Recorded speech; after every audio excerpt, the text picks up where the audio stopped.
দর্শক স্বাগত নিউজ 24 সংবাদে। আর পুরো সংবাদ জুড়ে আপনাদের সাথে আছি আমরা দুজন, আমি ফয়সাল মাহমুদ এবং আমি জান্নাতুল ফিরদৌস রুবা। দর্শক দেখছিলেন বিআরবি কেবলস সংবাদ শিরোনাম। এবারে পুরো খবর। শাহবাগে লং মার্চ কর্মসূচিতে পুলিশি হামলার অভিযোগ তুলে স্বরাষ্ট্রমন্ত্রীকে ক্ষমা চাওয়ার দাবি জানিয়েছেন প্রকৌশল শিক্ষার্থীরা। সরকার গঠিত কমিটি প্রত্যাখ্যানও করেছেন তারা। তবে পুলিশ বলছে শিক্ষার্থীদের আন্দোলনে বাধা দেয়া হয়নি। যমুনা অভিমুখে যাত্রা শুরু করলে তাদের বাধা দেয়া হয়েছে। এদিকে শিক্ষার্থীদের বাসায় ফিরে যাওয়ার আহ্বান জানিয়েছেন বুয়েটের উপাচার্য।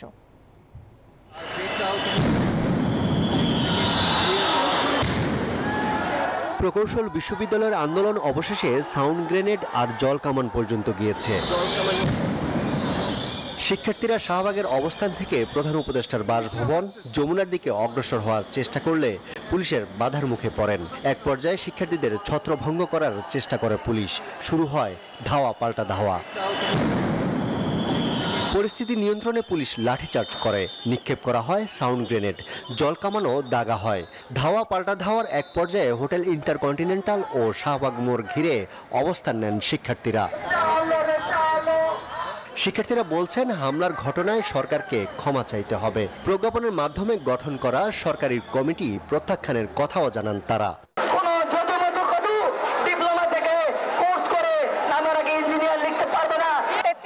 কোটা আছে যারা হচ্ছে 10 গ্রেডে, ওরা যাতে 9 গ্রেডে প্রমোশন নিয়ে যেতে পারে, কিন্তু আমরা ওটা চাই না। ওখানে শুধু বিসিএস যারা, খালি তারাই যাতে, বিএসসি যারা তারাই যাতে ওখানে যেতে পারে। 6 মাস ধরে আমাদের 3 দাবির পক্ষে সরকারের পক্ষ থেকে কোনো পজিটিভ রেসপন্স না পাওয়ার পরে আমরা কিন্তু খুব সহজ 2টা দাবি নিয়ে শাহবাগে এসেছি। সেখানে আমরা দাবি আদায় না হওয়া পর্যন্ত সেখান থেকে সরব না ইনশাআল্লাহ। এদিকে রমনা ডিসি বলেন আন্দোলনে বাধা দেয়া হয়নি, কিন্তু যমুনার দিকে অগ্রসর হওয়ার চেষ্টা করলে আটকে দেয়া হয় শিক্ষার্থীদের। ওদের নেতৃত্বের সাথে আমার কথা হচ্ছিল, তো ওরা বলতেছিল যে স্যার আমরা আধা ঘন্টা এখানে সর্বোচ্চ থাকবো, যদি এর মধ্যে প্রজ্ঞাপন জারি না হয় তাহলে কিন্তু আমরা সচিবালয় অভিমুখে চলে যাব। হুট করে তারা কিন্তু যে যমুনার দিকে ইন্টারকন্টিনেন্টাল মোড়ে আমাদের যে ব্লকেট আছে এখানে দৌড়ায় তারা সব চলে আসলো। আমরা জানি না, আমরা পিছনে পিছনে দৌড়ে আসছি। এখানে ব্লক ভাঙছে, ভাঙার পরে তারা একেবারে যমুনা যে মাননীয় প্রধান উপদেষ্টা বাসভবন অবধি চলে গেছে। এরপর আমরা ওয়াটার ক্যানন নিয়ে এসে পানি মেরে হালকা ডিসপার্স আমরা করেছি। এর আগে 3 দফা দাবি আদায়ে লং মার্চ টু ঢাকা কর্মসূচিতে যোগ দিতে শিক্ষার্থীরা বুয়েট থেকে মিছিল নিয়ে শাহবাগ মোড়ে আসেন। এতে বন্ধ হয়ে যায় যান চলাচল। আরিফুল ইসলাম, নিউজ 24, ঢাকা। পুলিশের সঙ্গে বুয়েট শিক্ষার্থীদের ধাওয়া পাল্টা ধাওয়ার ঘটনায় উত্তাল রাজশাহী ও চট্টগ্রাম প্রকৌশল ও প্রযুক্তি বিশ্ববিদ্যালয়। বিচারের দাবিতে দুপুর থেকে ঢাকা রাজশাহী মহাসড়ক অবরোধ করে রাখেন রুয়েট শিক্ষার্থীরা। দাবি আদায় না হওয়া পর্যন্ত আন্দোলন চালিয়ে যাওয়ার ঘোষণা দেন তারা। এদিকে চট্টগ্রামেও বিক্ষোভ সমাবেশ ও ব্লকেট কর্মসূচি পালন করেন চুয়েট শিক্ষার্থীরা। প্রতিনিধিদের পাঠানো তথ্য ছবিতে ডেস্ক রিপোর্ট।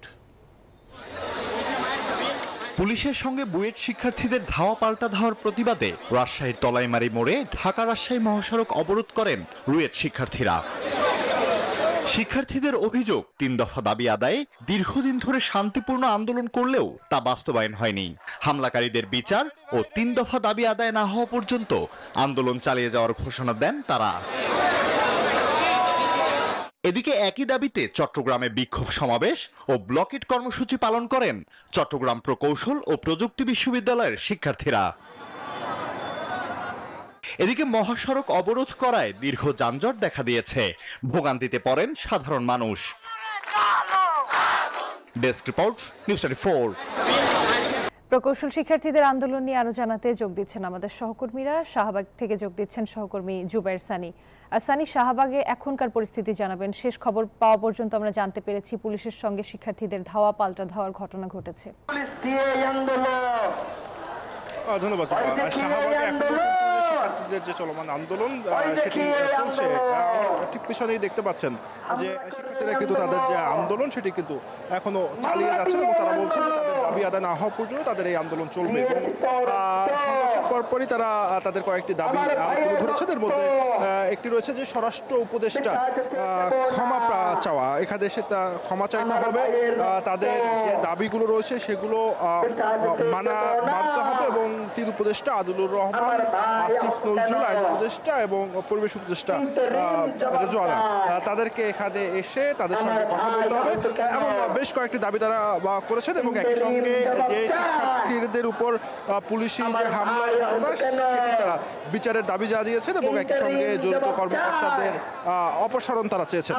তো তাদের এই দাবিতে কিন্তু আন্দোলন এখনো চলছে দেখতে পাচ্ছেন এবং একই সঙ্গে তারা যেটি বলছেন যে তাদের দাবি আদায় না হওয়া পর্যন্ত তারা আন্দোলন চলমান রাখবেন। এবং কিছুক্ষণ আগে বুয়েটের ভিসি তিনি এখানে এসেছিলেন এবং তিনি এখানে এসে যেটি বলেছেন এবং তিনি যেটি বলেছেন যে এই শিক্ষার্থীরা দের যে চিকিৎসার যে ব্যবস্থা সেটি কিন্তু করা হবে এবং একই সঙ্গে যে জড়িত যে পুলিশ কর্মকর্তাদের তাদের কিন্তু বিচারের দাবিও তিনি জানিয়েছেন। এখন সর্বশেষ যে তথ্যটি যেটি রয়েছে যে এখন কয়েকজন উপদেষ্টার সঙ্গে শিক্ষার্থীদের একটি প্রতিনিধি দল তারা কিন্তু আলোচনা করছেন বলে আমরা একটি সূত্রে জানতে পেরেছি।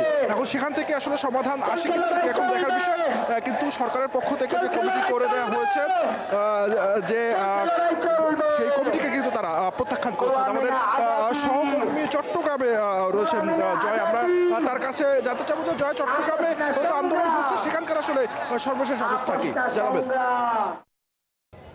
ধন্যবাদ সানি আপনাকে। আপনি যেমনটা ঢাকার খবর জানিয়েছেন তেমনিভাবে চট্টগ্রামেও আমরা এতক্ষণ ধরে দেখানোর চেষ্টা করেছি 2 নম্বর গেট এলাকায় চট্টগ্রামের শহরের মধ্যে যে একটি গুরুত্বপূর্ণ একটি সড়ক, সেখানে তারা ব্লকেট কর্মসূচি পালন করেছে। চুয়েটের শিক্ষার্থীরা তারা কিছুক্ষণ আগে সড়ক থেকে সরেছেন, যেহেতু এখানে দীর্ঘক্ষণ ব্লকেট ছিল, তার কারণে যানজটে পরিণত হয়েছে, দীর্ঘ যানজটে নাকাল অবস্থা ছিল। তো দুর্ভোগ কথা কিন্তু তারা বিবেচনা করে তারা সেখান থেকে সরেছে। এখন আমরা দেখতে পাচ্ছি তারা বিপ্লব উদ্যানে অবস্থান নিয়েছেন শিক্ষার্থীরা, তারা এখানে অবস্থান নিয়েছে, তারা ব্লক কর্মসূচি থেকে সরে কিন্তু তারা এখানে অবস্থান নিয়েছে বলে আমাদেরকে জানিয়েছেন। এখানে যারা শিক্ষার্থীরা আছেন তাদের সাথে একটু কথা বলার চেষ্টা করব। আপনার সাথে একটু কথা বলতে চাচ্ছি, কী দাবি নিয়ে আজকে আপনারা ব্লকেট করেছিলেন? আমার প্রকৌশল আমার অন্য এখানে যারা ছিল তাদের সাথে আমরা কথা বলার চেষ্টা করেছি, এখানে শিক্ষার্থী যারা আছেন তাদের সাথে আমরা কথা বলতে চাচ্ছি। কি দাবি নিয়ে আপনারা ব্লকেট করেছিলেন? মূলত হচ্ছে আমাদের প্রকৌশলীদের 3 দফা দাবি নিয়ে আজকে আমরা ঢাকার মুখী হয়ে আমাদের লং মার্চ টু ঢাকা একটা কর্মসূচি ছিল। আমাদের বুয়েটের শিক্ষার্থী সহ চট্টগ্রাম থেকে এবং পুরো বাংলাদেশ বিভিন্ন জায়গা থেকে প্রকৌশলের শিক্ষার্থীরাও সেখানে গিয়েছিল। সেখানে দেখা যায় যমুনা। এদিকে প্রকৌশল শিক্ষার্থীদের দাবির যৌক্তিকতা নিরীক্ষা করতে 8 সদস্যের একটি কমিটি গঠন করেছে সরকার। সবাইকে নিয়ে বিষয়টির সমাধান করা হবে বলে জানিয়েছেন জনপ্রশাসন মন্ত্রণালয়ের সচিব মোখলেসুর রহমান। আমি এই প্রস্তাবটা যারা ভুক্তভোগী তারা তাদের মন্ত্রণালয়ের মাধ্যমে নিয়ে আসবে, আমরা এটা পজিটিভলি দেখবো এবং আমরা এটা ফেলে রাখবো না। নেগেটিভ কিছুই নাই, শুধু যারা এটা করতেছে না বুঝে তাদেরকে যদি আপনাদের সুযোগ হয় বুঝান যে বাবা তোমরা যা চাও সুন্দর করে বুঝে তোমাদের মিনিস্ট্রির মধ্যে লিখে জায়গা মতো দিয়ে আসো, সমাধান হয়ে যাবে। আগামী জাতীয় নির্বাচনের খসড়া রোডম্যাপ চূড়ান্ত করেছে নির্বাচন কমিশন। আগামীকাল সেই রোডম্যাপ ঘোষণা করা হতে পারে। ইসি সচিব আক্তার আহমেদ জানিয়েছেন বৃহস্পতিবার রোডম্যাপের ব্যাপারে বিস্তারিত তথ্য জানাবে কমিশন। এদিকে শেষ হলো সীমানা পুনর্নির্ধারণের 4 দিন ব্যাপী শুনানি। 300 আসনের চূড়ান্ত সীমানার সিদ্ধান্ত শিগগিরই জানাবে ইসি।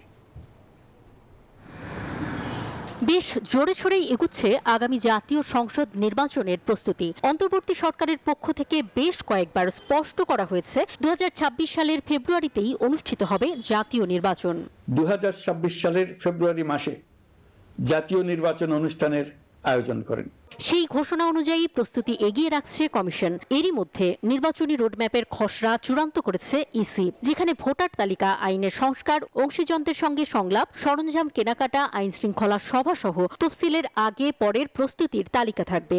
ইসি সচিব আক্তার আহমেদ জানান, ভোটের রোডম্যাপের বিস্তারিত জানা যাবে বৃহস্পতিবার। আমরা যে কর্মপরিকল্পনাটা করেছি সে কর্মপরিকল্পনাটা আপনাদেরকে জানাবো। ঢাকার বাইরে থাকার কারণে এই মাত্র একটু পিছিয়ে গেছি, তো এটা করেছে আমার সম্ভবত আমার টেবিলে এখন আছে, আগামীকালকে পর্যন্ত একটু অপেক্ষা করেন না, আমি আপনাদেরকে যথাসম্ভব শীঘ্রই এটাকে করবো, কারণ এটার সাথে অনেক কিছু সম্পর্কিত আছে, এই তাগিদটা আমরাও বুঝি। এর আগে চতুর্থ দিনের মতো নির্বাচন কমিশনে চলে সীমানা পুনর্নির্ধারণের শুনানি। প্রথম ভাগে হয় পঞ্চগড়, রংপুর, কুড়িগ্রাম, সিরাজগঞ্জ ও পাবনা জেলার শুনানি। দ্বিতীয় ধাপের শুনানিতে ছিল সিলেট, টাঙ্গাইল, জামালপুর, কিশোরগঞ্জ, ফরিদপুর, মাদারীপুর, শরীয়তপুর জেলা। আমরা সেই বেআইনি কাজটা যাতে ন্যায় বিচার করা হয়, অর্থাৎ পূর্বের অবস্থানে ফিরে নেওয়া হয়, এই দাবিটি আমরা আজকে ইলেকশন কমিশনের কাছে রেখেছি।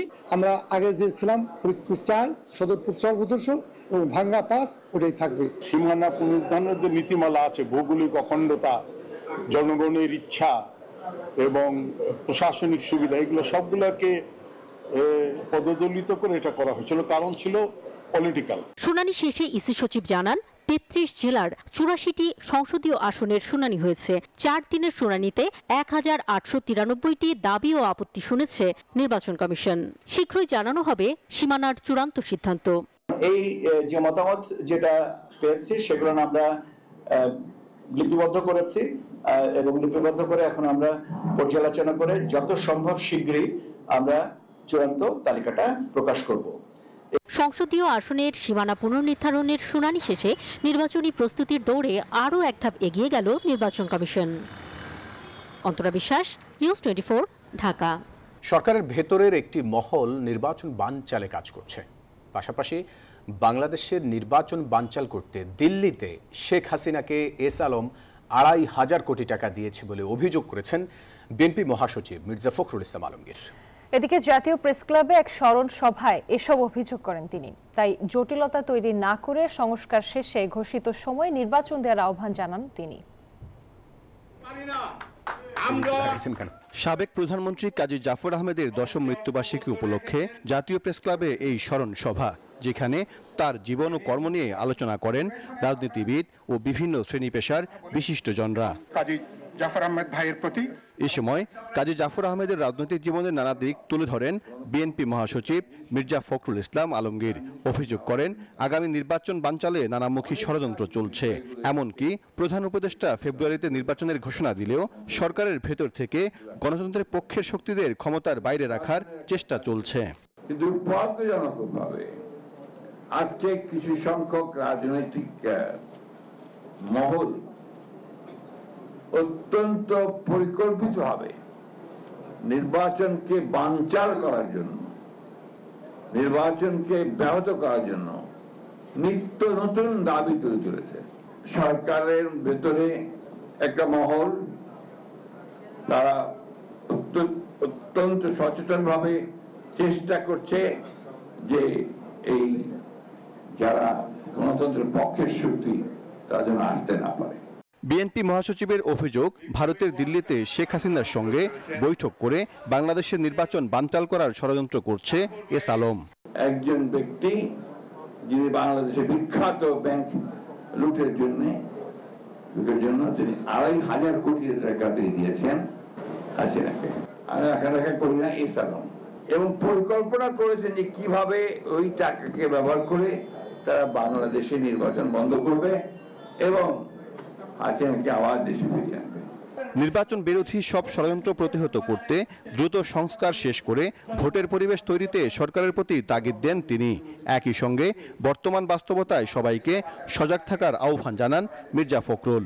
অতি দ্রুত নির্বাচনের ব্যবস্থা যেটা ঘোষণা দিয়েছেন সেটার চূড়ান্ত ব্যবস্থা নিন, রাজনৈতিক দলগুলোকে নির্বাচনমুখী করে ফেলুন। সাইফুল ইসলাম, নিউজ 24, ঢাকা।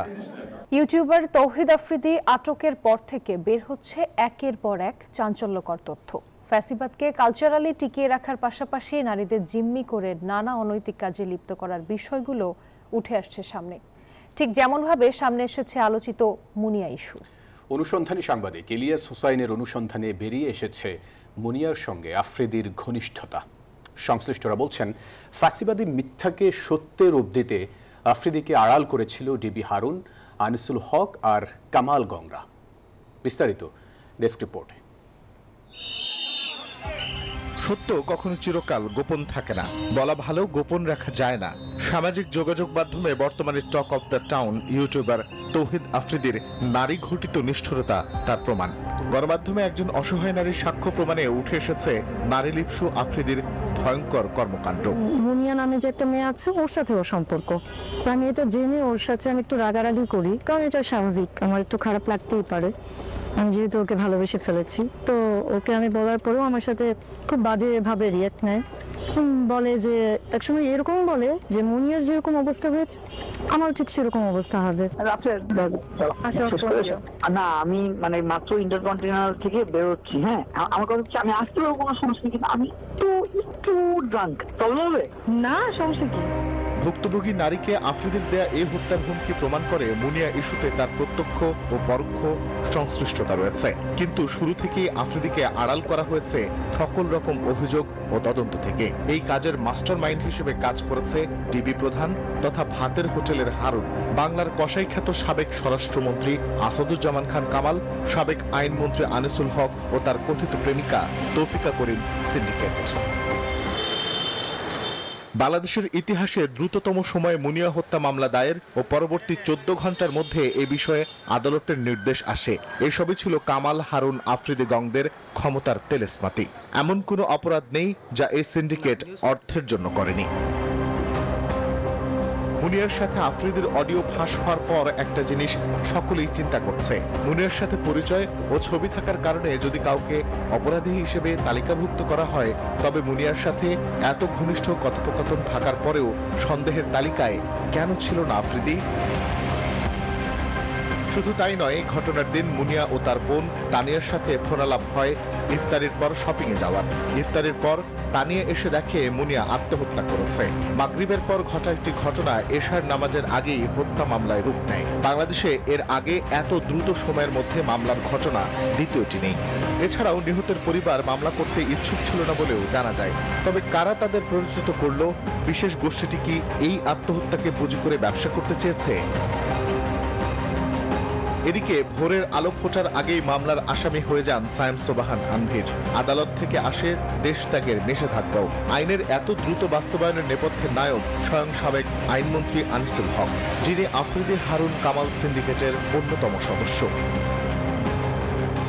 এই দৃশ্যপট প্রমাণ করে ফ্যাসিবাদের প্রশাসন ও তাদের আনিস, কামাল, হারুন এজেন্টরা অর্থের জন্য গত 15 বছর ধরে করেছে গুপ্ত হত্যা, মিথ্যা মামলা, সামাজিকভাবে হয়রানি, গুম করা, জমি বা সম্পদ দখল সহ সবকিছুই।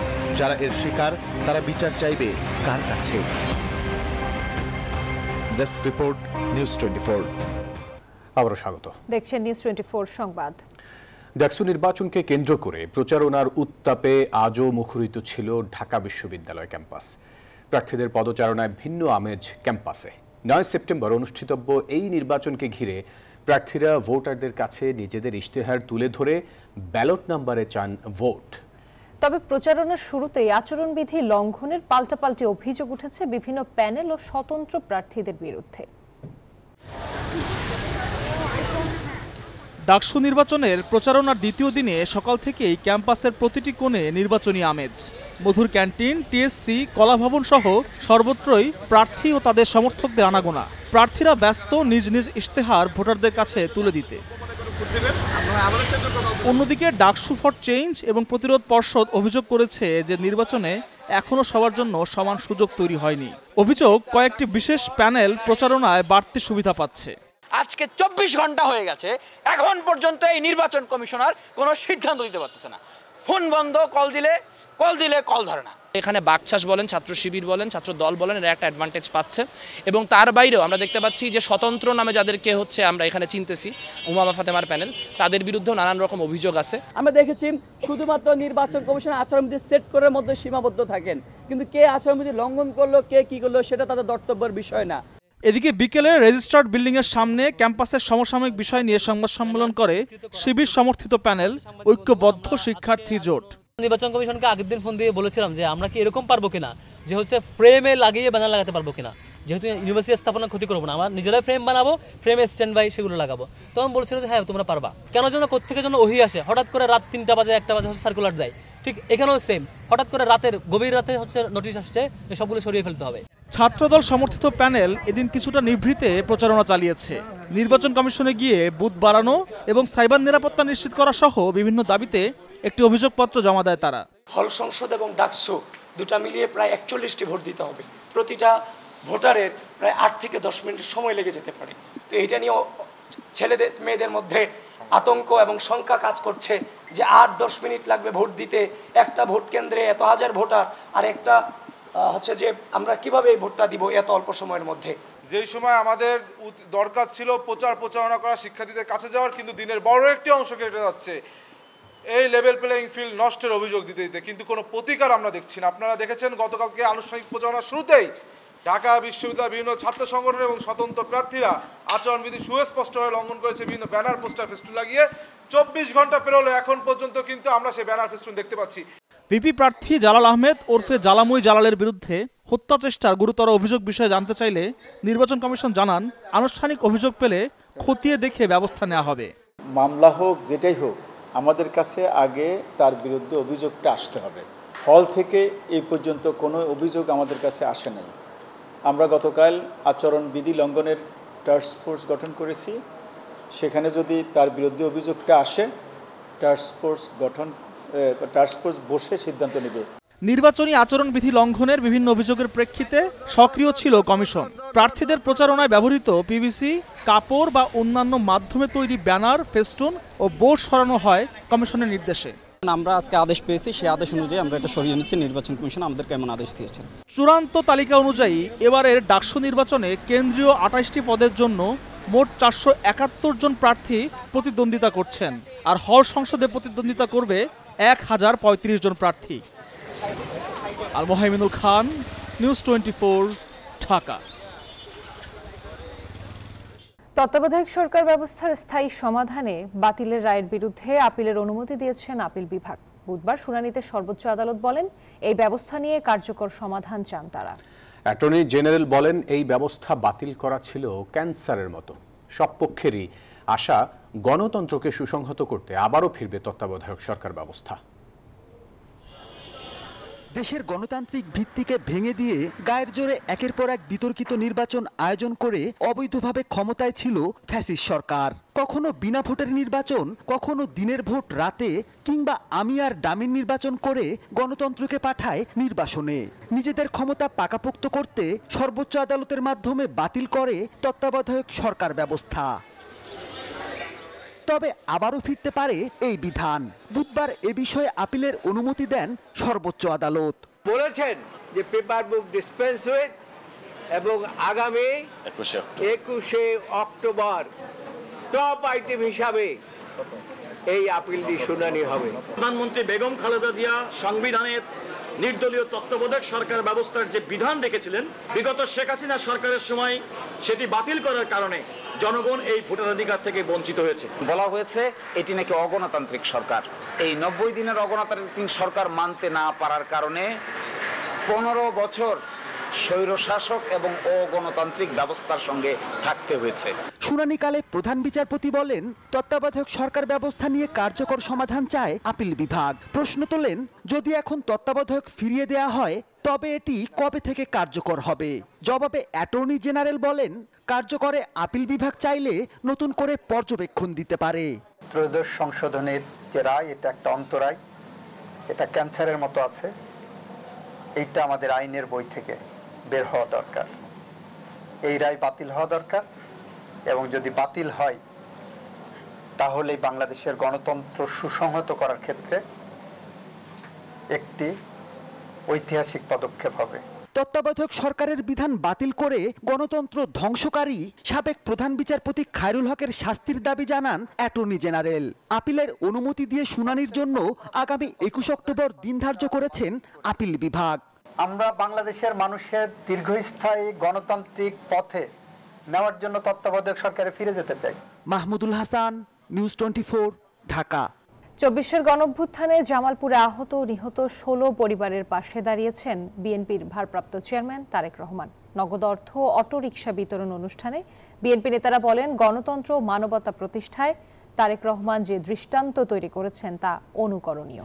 আশ্বাস দেন, মানবিক বাংলাদেশ বিনির্মাণের লক্ষ্যে দুর্গম পথ পাড়ি দিয়ে দেশের বিভিন্ন অঞ্চলে ছুটে চলবে আমরা বিএনপি পরিবার। জামালপুর থেকে বাকিটা জানাচ্ছেন ফজলে রাব্বি সৌরভ। ২৪-এর গণ অভ্যুত্থানে আহত ও নিহত পরিবারগুলোর পাশে থাকার অঙ্গীকার ছিল বিএনপির। তারই অংশ হিসেবে আমরা বিএনপি পরিবার এবার জামালপুরের দেয়ানগঞ্জ গার্লস হাই স্কুলে এই অনুষ্ঠানের আয়োজন করে আমরা বিএনপি পরিবার। অভ্যুত্থানে আহত নিহত পরিবারগুলোর মাঝে বিতরণ করা হয় নগদ অর্থ ও অটোরিকশা। অনুষ্ঠানের শুরুতে কথা বলেন গণ অভ্যুত্থানে হতাহত পরিবারের সদস্যরা। নেক্কারজনক হত্যাকাণ্ডের দ্রুত বিচার দাবি করেন তারা। আমার ছেলে গুলি খাওয়ার পরে আমি একবারে নিঃস্ব হয়ে গেছি। আমাকে একটা গাড়ি উপহার করছে, বিএনপিকে অনেক ধন্যবাদ। এ সময় দলটির নেতারা আশ্বাস দেন দলমত নির্বিশেষে নির্যাতিত ও ক্ষতিগ্রস্তদের পাশে সহযোগিতা অব্যাহত রাখবে বিএনপি। সারা বাংলাদেশে নিপীড়িত মানুষ এবং আহত নিহত পরিবার সর্বদাই আমাদের দল যদি সরকার গঠন করে সর্বদাই তাদের পাশে যাতে থাকবে এবং আমাদের নিপীড়িত মানুষের পাশে থেকে তিনি মানবিকতার পরিচয় দিবেন। রাজনৈতিক দলগুলো শুধুমাত্র নির্বাচনের জন্য রাজনীতি করে বলে আমাদের যে প্রচলিত ধারণা রয়েছে, জনাব তারেক রহমান সে ধারণাটাকে ভেঙে দিয়েছেন এই আমরা বিএনপি পরিবার গঠনের মধ্য দিয়ে। এই পরিবারটি শুধুমাত্র আজকে বিএনপির মানুষের জন্য নয়, দেশের সকল মানুষের জন্য কাজ করছে।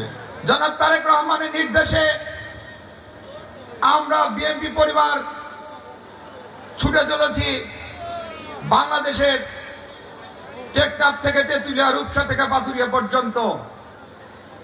আমরা এ পর্যন্ত 40-এর অধিক জেলায় ছুটে বেড়েছি, 4000-এর অধিক পরিবারের পাশে দাঁড়িয়েছি। মানবতার দৃষ্টান্ত তৈরি করতেই দলের ভারপ্রাপ্ত চেয়ারম্যানের নির্দেশনায় আমরা বিএনপি পরিবার কাজ করে যাচ্ছে বলে জানান দলের সিনিয়র যুগ্ম মহাসচিব রুহুল কবির রিজভী। এই গণ অভ্যুত্থানে যারা রক্ত ঝরিয়েছেন, যে পরিবারগুলো ক্ষতিগ্রস্ত হয়েছে, যাদের জীবন চলে গেছে, যারা আহত হয়েছেন, তাদের পাশে থাকার জন্য ভারপ্রাপ্ত চেয়ারম্যান বিএনপির পক্ষে একটি সমাজসেবামূলক একটি প্রতিষ্ঠান গড়ে তুলেছেন, তার নাম আমরা বিএনপি পরিবার। বিএনপির ভারপ্রাপ্ত চেয়ারম্যান তারেক রহমান সেই আদর্শেই অনুপ্রাণিত হয়েছেন যে আদর্শ তার পিতা বাংলাদেশে সৃষ্টি করেছেন। তারেক রহমানের নির্দেশ এবং মানব কল্যাণের যে ব্রত নিয়ে বিএনপি রাজনীতি করে, সেই রাজনীতিকে সাফল্যমণ্ডিত করার জন্য আমরা বিএনপি পরিবার কাজ করে যাচ্ছে। অনুষ্ঠানের দ্বিতীয় পর্বে জামালপুরের দেয়ানগঞ্জ উপজেলা বিএনপির কর্মী সম্মেলন অনুষ্ঠিত হয়। ফজলে রাব্বি সৌরভ, নিউজ 24, জামালপুর। দেশের বাজারে স্বর্ণের দাম আবারও বেড়েছে। বাংলাদেশ জুয়েলার্স অ্যাসোসিয়েশন বাজুসের সিদ্ধান্ত অনুযায়ী আজ থেকে স্বর্ণ বিক্রি হবে নতুন দামে, তবে আগের দামেই বিক্রি হবে রূপা। সবশেষ মঙ্গলবার রাতে দেয়া এক বিজ্ঞপ্তিতে স্বর্ণের দাম বাড়িয়েছে বাজুস। এবার ভরিতে 1050 টাকা বাড়িয়েছে সংগঠনটি। নতুন দাম অনুযায়ী দেশের বাজারে প্রতি ভরি 22 ক্যারেট স্বর্ণের দাম পড়বে 1,72,651 টাকা।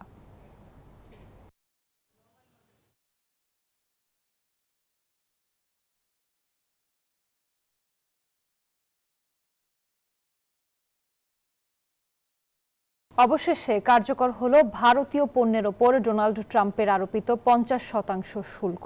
এতে ক্ষতির মুখে দেশটির পোশাক, হীরা ও চিংড়ির মতো গুরুত্বপূর্ণ শিল্প খাতগুলো। তবে শুধু ভারতই নয়, মার্কিন প্রেসিডেন্টের এমন সিদ্ধান্তে যুক্তরাষ্ট্রের পণ্য পরিবহনে নিযুক্ত অনেকেরই চাকরি হারানোর শঙ্কা তৈরি হয়েছে। যদিও ভারতীয় গণমাধ্যমগুলোর দাবি ট্রাম্পের ফোন কল এড়িয়ে যাচ্ছেন নরেন্দ্র মোদী। এদিকে বিশ্লেষকরা বলছেন এ সংকট সমাধানের একমাত্র পথ মুক্ত বাণিজ্য চুক্তি। রাশিয়ার তেল কেনার শাস্তি হিসেবে ভারতের ওপর 50% শুল্ক আরোপ করেন মার্কিন প্রেসিডেন্ট ডোনাল্ড ট্রাম্প, যা বুধবার থেকে কার্যকর হয়েছে। ট্রাম্পের এমন সিদ্ধান্তে উত্তেজনা বেড়েছে বিশ্বের দুই বৃহত্তম গণতন্ত্র এবং কৌশলগত অংশীদারের মধ্যে। হুমকির মুখে ভারতের বৃহত্তম বাজারের অর্ধেকেরও বেশি রপ্তানি। এর মধ্যে রয়েছে ভারতীয় পোশাক, হীরা ও চিংড়ির মতো গুরুত্বপূর্ণ খাতগুলো।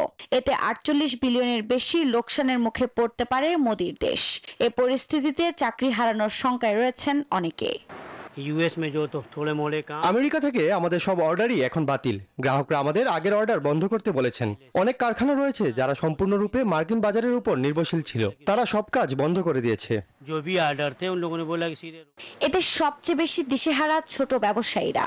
वहाँ पे लोगों ने আমরা আশা করেছিলাম আলোচনার মাধ্যমে এই সংকট কাটানো যাবে, তবে শেষ পর্যন্ত তা হয়নি। এখন ছোট ব্যবসায়ীরা বিপাকে পড়েছে।